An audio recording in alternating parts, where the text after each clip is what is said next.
ओम नमो भगवते वासुदेवाय। नमस्कार दोस्तों, आज के इस वीडियो में हम बात करने वाले हैं साल 2025 में ज्येष्ठ माह की निर्जला एकादशी का व्रत कब किया जाएगा, दिन वार क्या होगा, पूजा का शुभ मुहूर्त जानेंगे, किन चीज़ों का सेवन करना चाहिए और किन चीज़ों का नहीं, यानी कि नहाए खाए से लेकर पारण तक के संपूर्ण नियम, फिर वह छोटे से छोटे हो या फिर बड़े से बड़े, सभी नियमों के विषय में जानेंगे। गलती से भी और भूलवश भी एक कार्य ना करें, वरना जीवन भर के पुण्य छीन्न होने लगते हैं। व्रत ना करने वाले इस दिन एक कार्य अवश्य ही करें। वह कौन से कार्य होंगे उसके विषय में भी हम चर्चा करेंगे।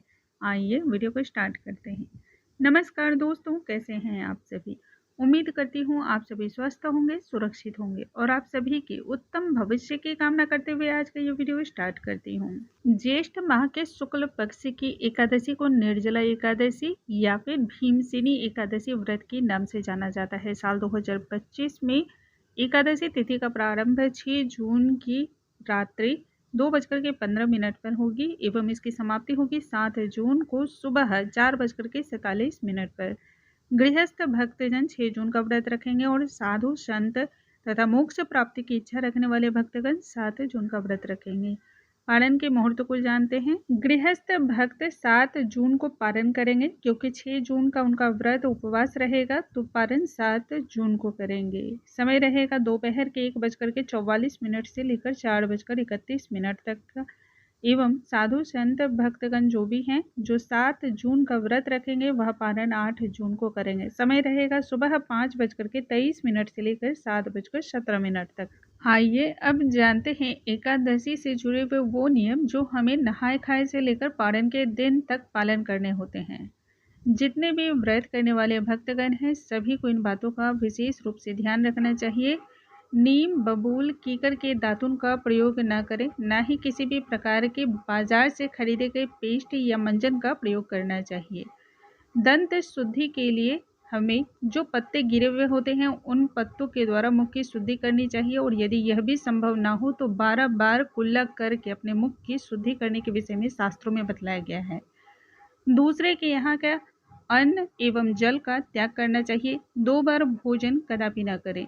शरीर में तेल न लगाएं। मिथ्या वचन का पालन न करें। अपमानजनक शब्द और अनादर किसी का भी ना करें। कांसे के पात्र का भोजन निषेध बतलाया गया है। एकादशी का व्रत करने वाले सभी भक्तों को पान का सेवन भी नहीं करना चाहिए, इससे व्रत खंडित होता है। मांस, मदिरा, उड़द, कोदो की दाल, मसूर की दाल, तेल, मधु, साग, मूली, सलजम, गोभी, गाजर, बैंगन, ये सभी चीज़ें त्याग की वस्तु बतलाई गई हैं। हजामत न करवाएं। एकादशी में बालों को न धोएं।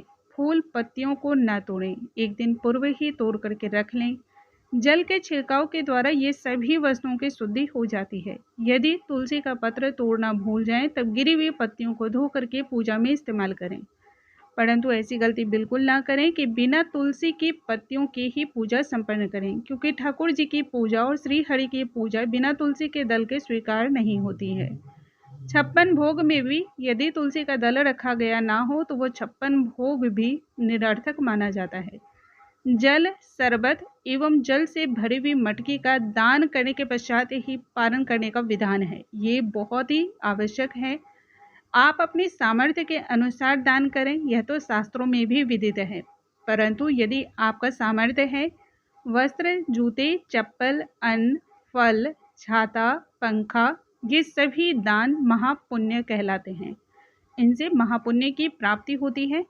पारण से पूर्व यथासंभव और अपने शक्ति सामर्थ्य के अनुसार ब्राह्मण को भोजन कराना चाहिए। दान दक्षिणा से उन्हें प्रसन्न करना चाहिए। यदि किसी भी कारणवश आपको ब्राह्मण भोजन कराने हेतु नहीं मिल पाते हैं तो भोजन के लिए आप सीधा भी निकाल कर रख सकते हैं। सीधा का अर्थ यहाँ पर होता है कच्चे अनाज जो खराब ना हो और उन्हें आप कच्चे स्वरूप में ही दान दें। दान में इतना अवश्य ही भोजन का दान होना चाहिए जो एक युगल ब्राह्मण दंपत्ति के युक्त हो। कहने का मतलब है एक पति और पत्नी दोनों ही भोजन कर सकते हों, इतनी उसमें जरूर सामग्री होनी चाहिए। इसके पश्चात जरूरतमंद व्यक्ति को भी इसी भांति दान किया जाता है, फिर ही पारण किया जाता है। देखिए, निर्जला एकादशी का व्रत है। बिना जल के यह व्रत रखा जाता है। ऐसे में जल के द्वारा ही पारण बहुत ही शुभ होता है। जल में तुलसी का पत्र या फिर पंचामृत में तुलसी के पत्र को डाल करके ठाकुर जी को भोग लगाएं और इसी से आप अपने व्रत का पारण भी करें। पारण वाले दिन भी हमें संपूर्ण नियमों का पालन करना होता है, वो सभी नियम जो हमने 10वीं तिथि को पालन किए थे। संध्या के बाद भोजन इसमें भी नहीं किया जाता है एवं संपूर्ण नियमों का पालन किया जाता है। उम्मीद करती हूँ आज का वीडियो आपको बहुत पसंद आया होगा, और यदि फिर भी आपके मन में कोई सवाल है तो आप उनसे जुड़े हुए हर प्रकार के प्रश्न पूछ सकते हैं। आपके सभी सवालों का जवाब देने की पूरी कोशिश करूँगी। अगले वीडियो में हम फिर से मिलेंगे नई जानकारी के साथ। तब तक के लिए नमस्कार दोस्तों। हरे कृष्णा, राधे राधे।